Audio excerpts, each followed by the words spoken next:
امت کے لیے اصطلاحات اور انفاق فی سبیل اللہ یا مجرد انفاق اور اللہ کو قرض حسنہ دینا، یہ ہے دوسری بات۔ اگرچہ یہ انٹر کنورٹیبل ہوں گی، ایک دوسرے کی جگہ پر بھی آ جائیں گی۔ اگر انسان غریبوں اور یتیموں کو بھی دے رہا ہے لیکن دے رہا ہے خالصتاً لوجہ اللہ، اللہ کی رضا جوئی کے لیے، تو یہ بھی یقیناً اللہ کے ذمہ قرضہ ہے جو اللہ اسے چکائے گا۔ لیکن یہ کہ اصل میں ان دونوں کے اپنی اپنی جو ہیں مدیں علیحدہ علیحدہ، ان کو سمجھ لیجئے۔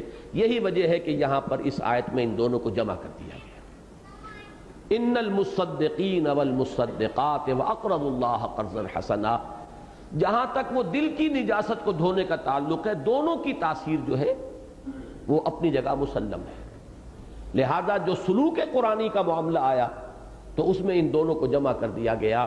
یقیناً صدقہ دینے والے مرد اور صدقہ دینے والی عورتیں، اور جو اللہ کو قرض حسنہ دیں، یضاعف لہم ولہم اجر کریم، ان کے لیے دوہرا کیا جائے گا، بڑھایا جائے گا اور ان کو اجر کریم سے نوازا جائے گا۔ اب اگلی آخری آیت آ رہی ہے۔ یہاں ہے جو میں نے عرض کیا تھا کہ اگر سما والی مثال جو میں نے دی ہے آپ کو، فلقتحم العقبہ وما ادراک ما العقبہ فک رقبہ او اطعام فی یوم ذی مسغبہ یتیما ذا مقربہ او مسکینا ذا متربہ ثم کان من الذین آمنوا وتواصوا بالصبر وتواصوا بالمرحمہ۔ وہی ثم یہاں بھی مقدر مانیے۔ جب یہ نہیں ہوگا تو بڑے اشکالات پیدا ہو جائیں گے جو بہت سی تفسیروں میں آپ کو نظر آئیں گے۔ والذین آمنوا باللہ ورسولہ ورسلہ، اور وہ لوگ جو ایمان لائے اللہ پر اور اس کے رسولوں پر، اولئک ھم الصدیقون والشہداء عند ربہم، تو وہ ہیں صدیق اور شہداء اپنے رب کے پاس۔ اب یہاں ایک اشکال پیدا ہو جاتا ہے، اگر تعلق نہ رکھیں، کیا تمام اہل ایمان صدیق ہیں؟ والذین آمنوا باللہ ورسولہ ورسلہ اولئک ھم الصدیقون والشہداء۔ ظاہر بات ہے کہ یہ تو بالبداہت بات جو ہے صحیح معلوم نہیں ہوتی۔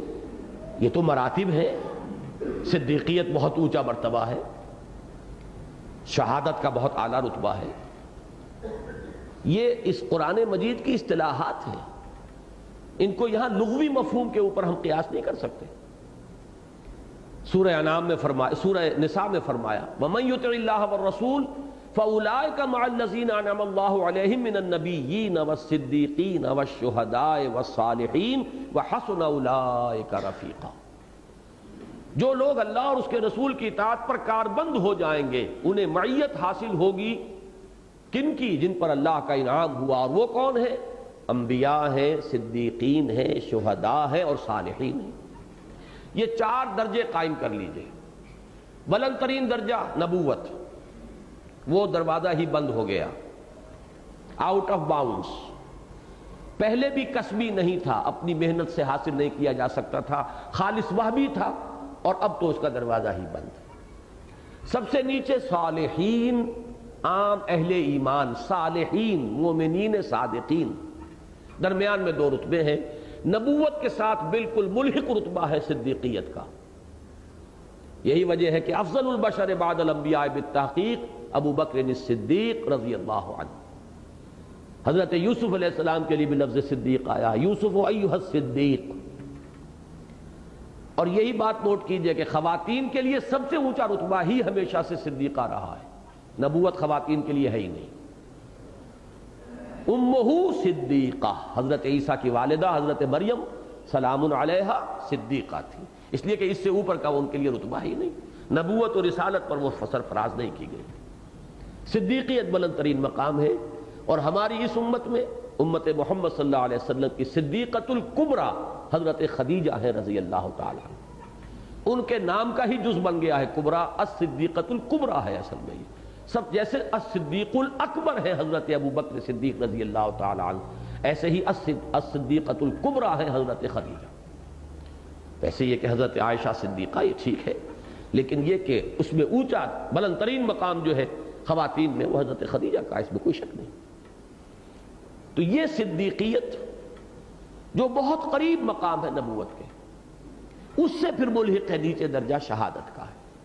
اور اس میں ایک بات اور بھی نوٹ کیجئے صدیقیت کے اس مرتبے میں معرفت اور اندرونی کیفیات کا زیادہ لحاظ ہے، اور شہادت کے رتبے میں جہاد، دعوت، تبلیغ، حجت قائم کر دینا، گواہی دینا، یہ دوسرا جو رنگ ہے یہ زیادہ نمایاں ہے۔ صدیق جو ہوں گے ان میں شہادت کا رنگ بھی ہے، لیکن غالب رنگ ہوگا صدیقیت کا، اور شہداء جو ہیں وہ بہرحال عام مومنین صالحین سے بلندتر ہیں۔ اب ان دو چیزوں کو ذہن میں رکھیں گے تو ربط واضح ہو گیا۔ جنہوں نے اپنے دلوں کی دنیا کے اندر یہ حل چلا لیا ہو، اگر ان کے دلوں میں ایمان کا بیج پڑے گا تو اب یہ کھیتی لہلہائے گی۔ اب استاد طبع اور مزاج کی مناسبت سے بلند تر مقامات کے لیے راستے کھلے ہوئے ہیں۔ صدیقیت کا مقام بھی کھلا ہوا ہے اور شہادت کا رتبہ بھی کھلا ہوا ہے۔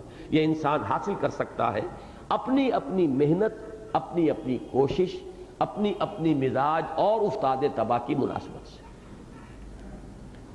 صدیقین کے لیے عام طور پر میں نے کئی مرتبہ یہ مضامین بیان کیے ہیں کہ سائیکالوجی میں یہ لفظ استعمال ہوتے ہیں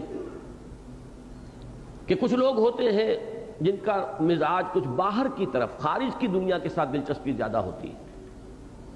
کچھ لوگ وہ ہوتے ہیں کہ جو اندر کی طرف، ان کو باطن سے دلچسپی زیادہ ہے۔ ایکسٹروورٹس، انٹروورٹس، ایک ہوتے ہیں ایمبیورٹس، ایک ایسا متوازن مزاج کہ ان کو اپنے باطن، اندر کی طرف، اپنے من میں ڈوب کر پا جا سراغ زندگی، اس کے ساتھ بھی مناسبت ہے۔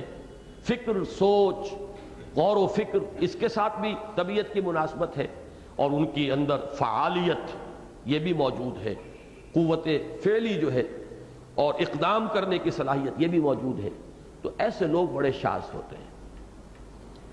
اس کے لیے تو کامل ترین مثال اور میرے نزدیک جو سب سے زیادہ بیلنسڈ مقام ہے وہ صرف محمد الرسول اللہ کا صلی اللہ علیہ وسلم۔ خود انبیاء میں بھی آپ مزاج میں دیکھیں گے، کسی کے مزاج میں صدیقیت کا رنگ زیادہ ہے، کسی کے مزاج میں شہادت کا عنصر زیادہ ہے۔ یہی وجہ ہے کہ بعض کو کہا صدیق النبی اور بعض کو کہا رسول النبی۔ رسالت کا جو تعلق ہے وہ زیادہ شہادت کے ساتھ ہے۔ فَكَيْفَ إِذَا جِئْنَا مِن كُلِّ أُمَّةٍ بِشَهِيدٍ وَجِئْنَا بِكَ عَلَىٰ هَؤُلَاءِ شَهِيدًا۔ رسول جو ہے وہ تو اللہ کے ہاں کھڑے ہو کر گواہی دیں گے۔ کیا ہوگا اس دن اے نبی صلی اللہ علیہ وسلم، جبکہ ہم ہر امت میں سے ایک گواہ بنائیں گے، گواہ کھڑا کریں گے اور آپ کو گواہ بنا کر لائیں گے ان پر، ہر نبی کو گواہی دینی۔ وَكَذَلِكَ جَعَلْنَاكُمْ أُمَّةً وَسَطًا لِتَكُونُوا شُهَدَاءَ عَلَى النَّاسِ وَيَكُونَ الرَّسُولُ عَلَيْكُمْ شَهِيدًا۔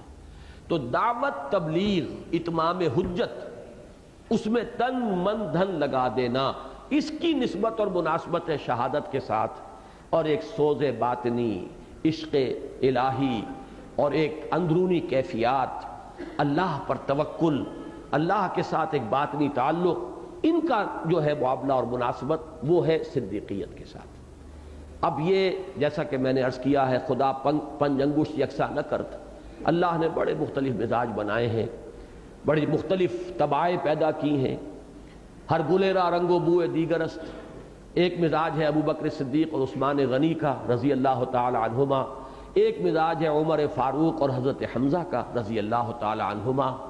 انہیں کوئی دیر ہی نہیں لگی، ادھر حضور کی دعوت کانوں میں آئی، فوراً تصدیق کی، ادھر انہیں 6 برس لگ گئے۔ حالانکہ حضرت عمر کے بارے میں تو آپ سوچ سکتے ہیں کہ قبیلہ بھی، خاندان بھی دوسرا تھا، حضور بنی ہاشم میں سے تھے، وہ بنو عدی میں سے تھے، پھر یہ کہ بہرحال اور بھی بہت سے موانع ہو سکتے ہیں۔ حضرت حمزہ کے راستے میں کون سی رکاوٹ تھی؟ انتہائی محبت تھی حضور سے، چچا بھتیجے کا رشتہ، خالہ زاد بھائی ہونے کا رشتہ، دودھ شریک بھائی ہونے کا رشتہ، انتہائی محبت حضور سے، لیکن پورے 6 برس بیت گئے کہ ان کے احساسات پہ جو تک نہیں رینگی کہ یہ کیا بھتیجا کہہ رہا ہے، یہ دعوت کیا ہے اس کی، جس کی وجہ سے کہ مکے کے گھر گھر کے اندر میدان جنگ بن گیا ہے۔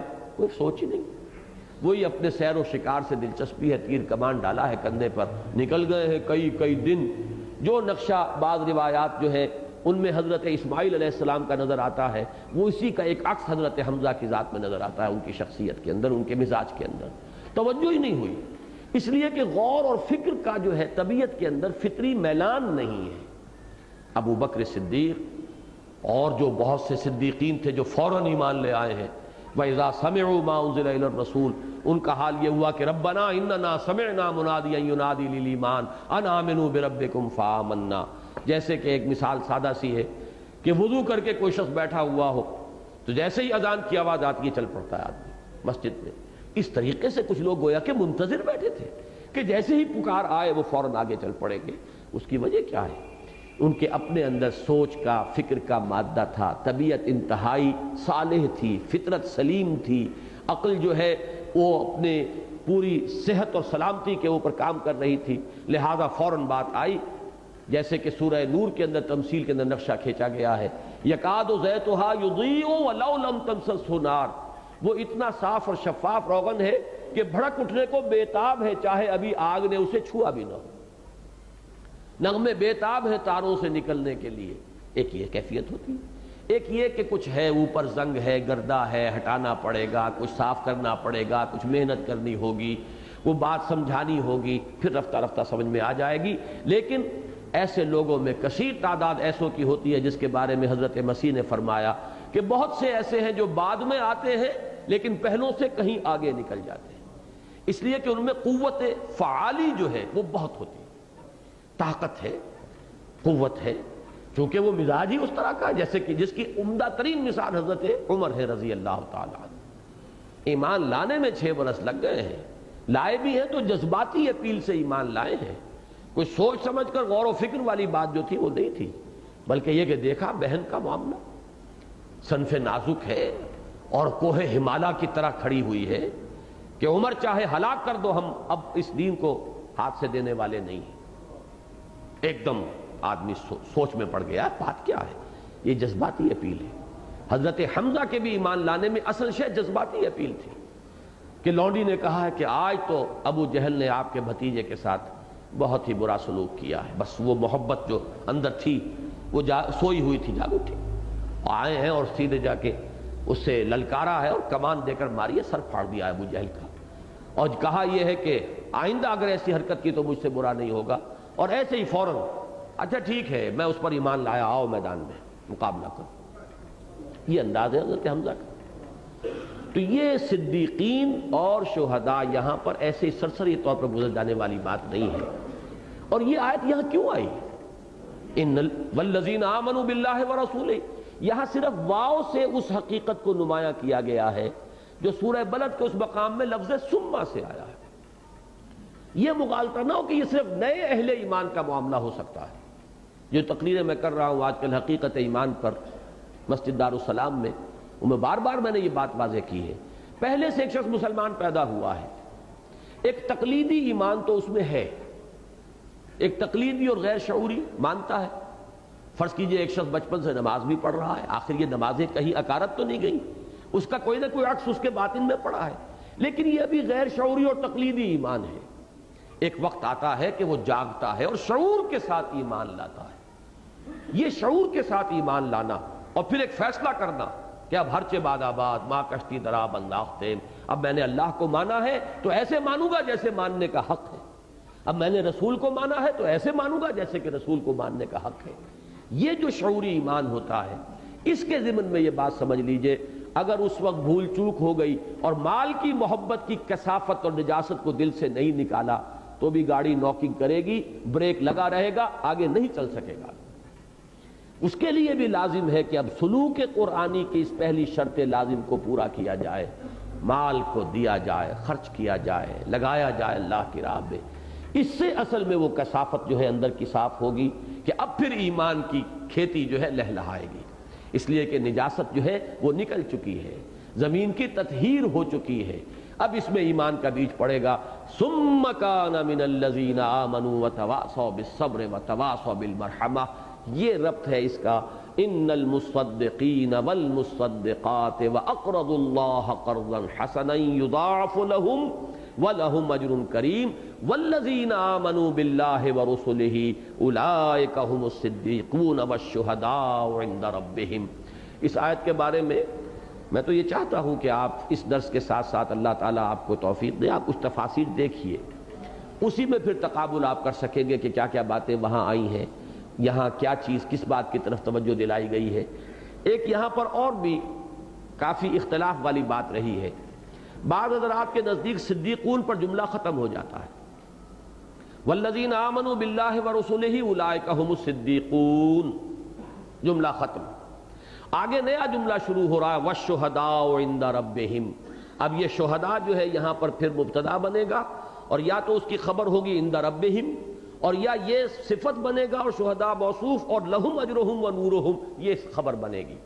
اور ایک رائے یہ ہے کہ یہ ایک ہی جملہ ہے، میں پوری طرح جازم ہوں اس رائے پر کہ یہ ایک ہی جملہ ہے، اور اس کا اصل تعلق سابق والی آیت سے کیا ہے کہ جو لوگ اس صدقے اور اللہ کو قرض حسنہ دے کر اپنے دلوں کے اندر حل چلا چکے ہوں گے، اس کی کثافتوں کو نکال چکے ہوں گے، وہ جب شعوری طور پر ایمان لائیں گے ایک دلی ذہن اور قلب کے فیصلے کے ساتھ اللہ پر اور اس کے رسولوں پر، اب ان کے لیے مراتب عالیہ کھلے ہیں، ترقی کے راستے ان کے لیے کھلے ہیں، وہ بریک کھل چکا ہے، اس باٹل نیک میں سے وہ گزر آئے ہیں۔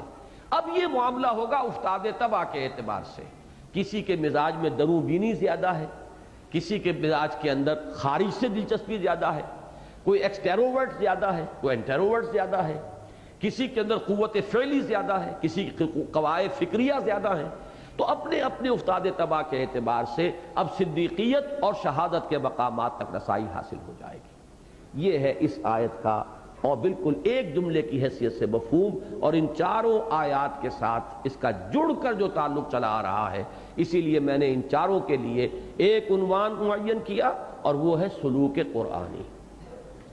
فرمایا لہم شہداء عند ربہم، اس کو بھی سمجھ لیجئے، دعوت اور تبلیغ کے نتیجے میں دنیا میں اتمام حجت ہوتی ہے۔ رسول اپنی دعوت کے نتیجے میں حجت قائم کر دیتا ہے اپنی امت پر، جیسے کہ حضور صلی اللہ علیہ وسلم نے حجۃ الوداع میں گواہی لے لی الا هل بلغت، اور پورے مجمع نے گواہی دی انا نشهد انک قد بلغت وادیت ونصحت۔ اب اس کا ظہور ہوگا قیامت کے دن کہ ہر امت پر اس کا رسول کھڑا ہو کر گواہی دے گا، پروزیکیوشن وٹنس کی حیثیت سے، سرکاری گواہ کی حیثیت سے، کہ اللہ تیرا پیغام، تیری وحی، تیرا دین جو مجھ تک آیا تھا میں نے پہنچا دیا تھا بلا کم و کاست، میں نے ان کی مخالفتوں کی پرواہ نہیں کی، ان کے استہزاء کی پرواہ نہیں کی، ان کی ایذا کی پرواہ نہیں کی، انہوں نے جو بھی کچھ میرے ساتھ کیا جھیلا اور برداشت کیا، تیرا پیغام پہنچا دیا۔ اب یہ ذمہ دار ہے، یہ اکاؤنٹیبل ہے، یہ جواب دہ ہے، یہ رسپانسبل ہے۔ اس اعتبار سے اس شہادت کو میں کہتا ہوں یہ پروزیکیوشن وٹنس ہے، سرکاری گواہ ہے جو اللہ کی عدالت میں کھڑا ہوگا، اور یہی گواہی دیں گے کون؟ اب رسول صلی اللہ علیہ وسلم کے انتقال کے بعد اس امت کو یہی کام کرنا ہے۔ اس امت میں سے جو لوگ یہ حجت قائم کریں گے لوگوں کے اوپر، مسلسل نسلاً بعد نسل، پوری نوع انسانی تک اس دین کو پہنچانے کی ذمہ داری چونکہ اس امت پر ڈالی گئی ہے، لہذا یہ شہداء علی الناس ہیں، انہیں بھی دنیا میں دعوت و تبلیغ کے ذریعے سے حجت قائم کرنی ہے، اور عدالت اخروی میں انہیں بھی کھڑے ہو کر یہ حجت پیش کرنی ہوگی، اور اگر نہ کر سکے، گواہی نہ دے سکے، تو الٹی ان کے اوپر حجت قائم ہو جائے گی، خلق ان کو الٹا مورد الزام ٹھہرائے گی کہ اللہ تیرے دین کے امین تو یہ تھے، تیرے نبی کے ٹھیکیدار یہ بنے ہوئے تھے، سارے نبیوں سے اعلیٰ ہمارا نبی، لہلہا کر اور خوب یہ گاتے رہے اور بہت اس پر زوم کرتے رہے اور فخر کرتے رہے، لیکن اس نبی کی سنت اور تعلیمات پر نہ خود عمل کیا نہ ہم تک پہنچایا، یہ خزانے کے سانپ بن کر بیٹھے رہے۔ یہی لفظ ابھی حال ہی میں آئے تھے، شیخ احمد دیدات انہوں نے کراچی کی تقریر میں استعمال کیا یہ لفظ، اور صحیح استعمال کیا، کہ اس وقت امت سانپ بن کر خزانے پر بیٹھی ہوئی، نہ اس خزانے سے وہ سانپ خود استفادہ کر سکتا ہے اور نہ وہ دوسرے کو قریب پھٹکنے دیتا ہے۔ یہ حال ہمارا ہے، اپنے طرز عمل، اپنے کردار آج دنیا کے سامنے ہم کیا نقشہ پیش کر رہے ہیں؟ میں نے کہا تھا نا پچھلے جمعے میں، آج ہم نے یہ نقشہ پیش کیا ہے اور کل بھی یہی نقشہ ہوا ہوگا، مجھے نہیں معلوم، میں تو ٹی وی نہیں دیکھتا، کہ ملک اسلام کے نام پر لیا گیا، مملکت خدا داد پاکستان، 50-50 ہزار کی تعداد میں مجمع جو ہے جمعے کے روز ایسے بیٹھا رہتا ہے کہ جنبش تک نہیں کھاتا، کوئی احساس ہی نہیں کہ کون سا وقت آیا اور کون سا گیا، لہو و لعب کے اندر اس طریقے سے غرق۔ تو یہ شہادت ہے جو ہم دے رہے ہیں کہ ہمارے نزدیک کوئی اہمیت نہیں جمعے کی اور جمعے کی نماز کی۔ کہتا رہے قرآن اذا نودی للصلاۃ من یوم الجمعۃ فاسعوا الی ذکر اللہ وذروا البیع، ہمیں کوئی اہمیت نہیں، یہ گواہی ہے جو عمل سے دے رہے ہیں۔ تو یہاں در حقیقت والشہداء عند ربہم، اپنے رب کے پاس گواہی دینے والے ہوں گے۔ یہ گواہی بالفعل دنیا میں ہے دعوت و تبلیغ کے ذریعے، اور پھر عدالت اخروی میں گواہی دینی ہوگی، گویا کہ اللہ تعالیٰ کی طرف سے سرکاری گواہ کی حیثیت میں کھڑے ہو کر کہ پروردگار، رسول یہ کہیں گے کہ تیرا دین ہمارے پاس آیا، ہم نے پہنچا دیا۔ امتیوں کو یہ کہنا ہوگا کہ تیرے نبی سے جو دین ہمیں ملا، ہم نے اس میں کوئی اضافہ نہیں کیا، کوئی بدعات ایجاد نہیں کی، اس کے کسی حصے کو چھپایا نہیں۔ وَمَنْ أَظْلَمُ مِمَّنْ كَتَمَ شَهَادَةً عِنْدَهُ مِنَ اللَّهِ وَمَا اللَّهُ بِغَافِلٍ عَمَّا تَعْمَلُونَ، اور اس شخص سے بڑھ کر ظالم کون ہوگا کہ جس کے پاس اللہ کی طرف سے کوئی گواہی ہو اور وہ اسے چھپا لے۔ تو نہ کتمان کیا ہے، نہ ہم نے کوئی بدعات ایجاد کی، تیرے نبی سے جو دین ہمیں ملا ہم نے جو کا تو آگے پہنچایا ہے۔ یہ گواہی اگر دے سکیں تو سرخرو ہوں گے، اور نہ دے سکے تو خلق کی حجت اس امت کے اوپر قائم ہو جائے گی۔ فرمایا لہم اجرہم و نورہم، اب ان لوگوں کے لیے ان کا اجر بھی ہے، نور بھی ہے۔ اس سورہ مبارکہ کو نوٹ کیجئے، یہ لفظ نور اب یہاں پر دوسری مرتبہ آ گیا ہے، بلکہ تیسری مرتبہ۔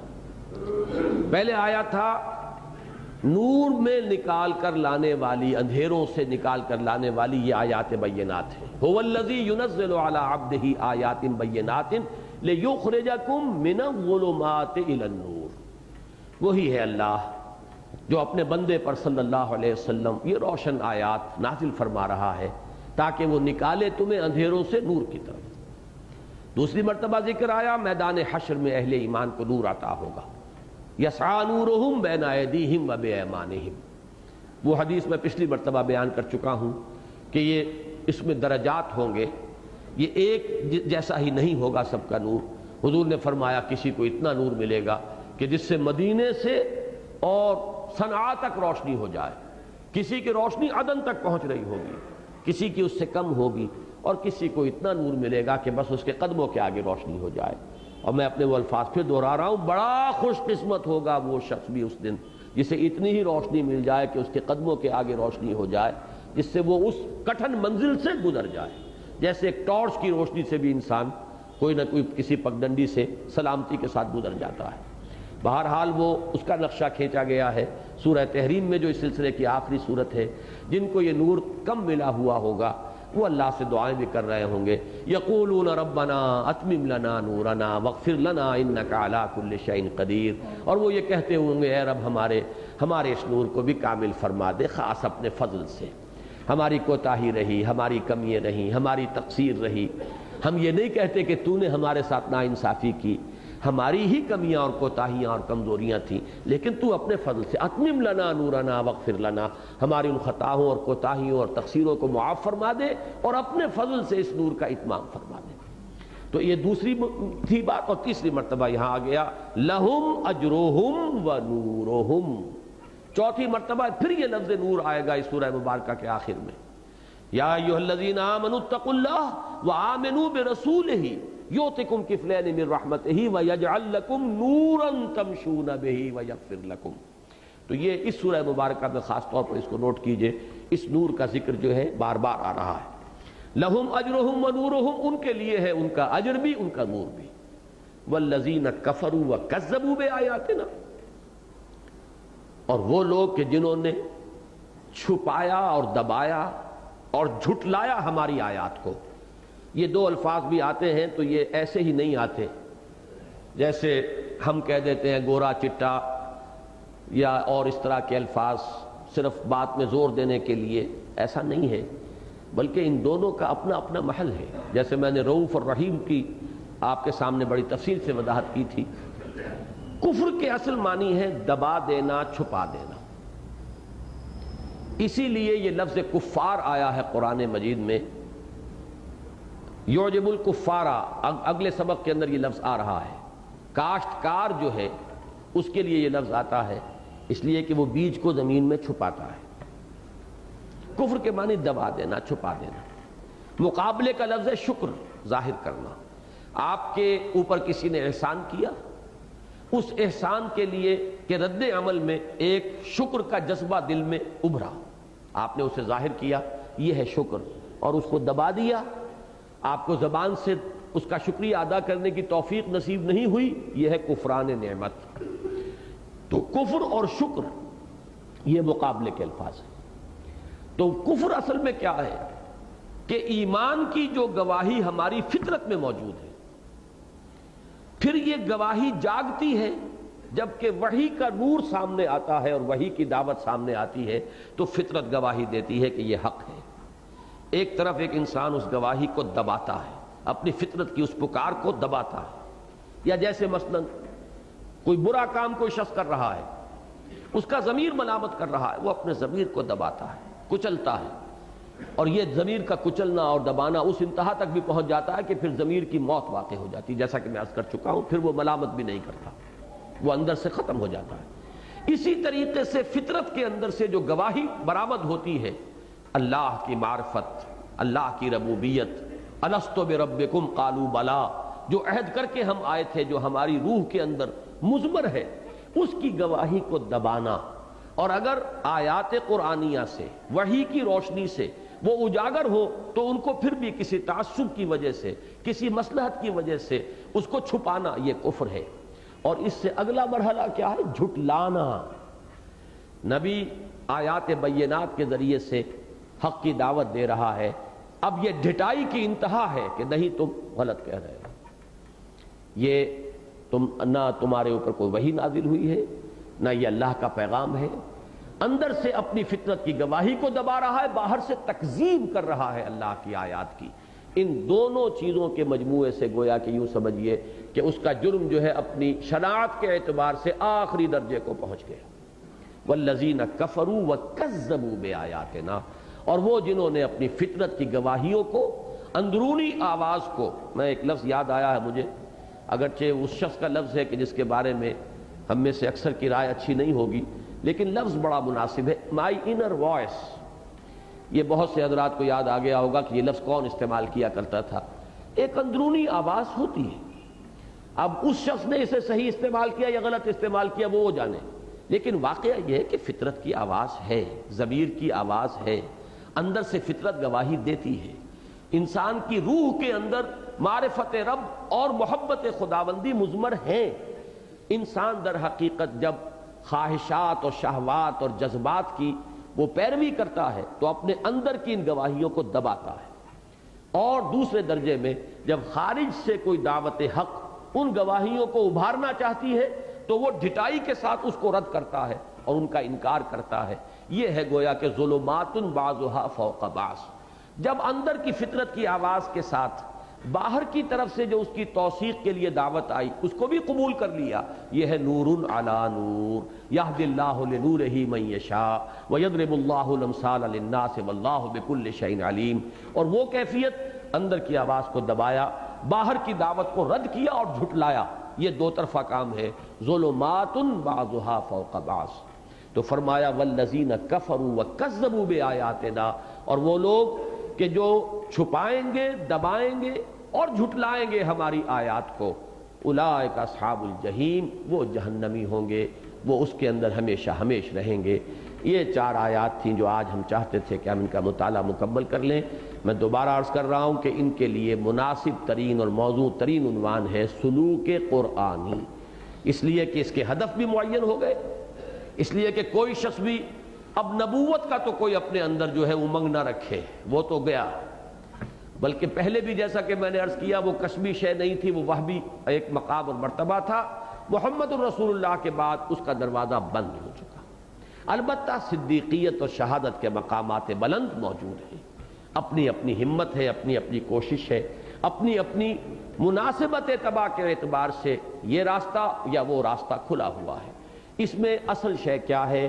سلوک قرآنی کے لیے پہلا قدم ان المصدقین والمصدقات واقرضوا اللہ قرضا حسنا، دونوں کو جمع کیجیے گا انفاق۔ اب اس لفظ کو جیسا کہ میں نے پہلے کہا تھا پھر ذہن میں جوڑ لیجئے، نفاق کا علاج انفاق ہے۔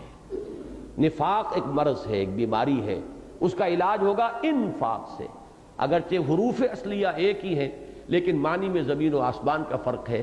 نفاق بنا ہے نافقہ اور نفق، اس سے نفق سرنگ کو کہتے ہیں جس کے دو منہ، نافقہ وہ گوہ کا بل ہے، اس کے بھی دو دروازے ہوتے ہیں۔ تو دو منہ انسان، ایک دوہرا کردار، کچھ ادھر بھی ہے کچھ ادھر بھی ہے، مذبذبین بین ذالک لا الہ ہؤلاء ولا الہ ہؤلاء، جو شخص کچھ ادھر بھی ہے کچھ ادھر بھی ہے، اس کے بارے میں یہ بھی کہہ سکتے ہیں کہ نہ ادھر ہے نہ ادھر ہے، لا الہ ہؤلاء ولا الہ ہؤلاء، یہ ہے نفاق۔ اور نفق الفرس، گھوڑا مر گیا، اور نفقت الدراہم، پیسے ختم ہو گئے، اس سے بنا ہے لفظ انفاق۔ مال اور جان اللہ کی راہ میں کھپانا علاج ہے منافقت یا نفاق کا۔ بارک اللہ لی ولکم فی القرآن العظیم ونفعنی وإیاکم بالآیات والذکر الحکیم۔ ذرا 2 منٹ تشریف رکھیے۔ ایک اچھی بات ہے، کئی اعتبارات سے اچھی ہے انشاءاللہ، کیوں جی وہ دوسری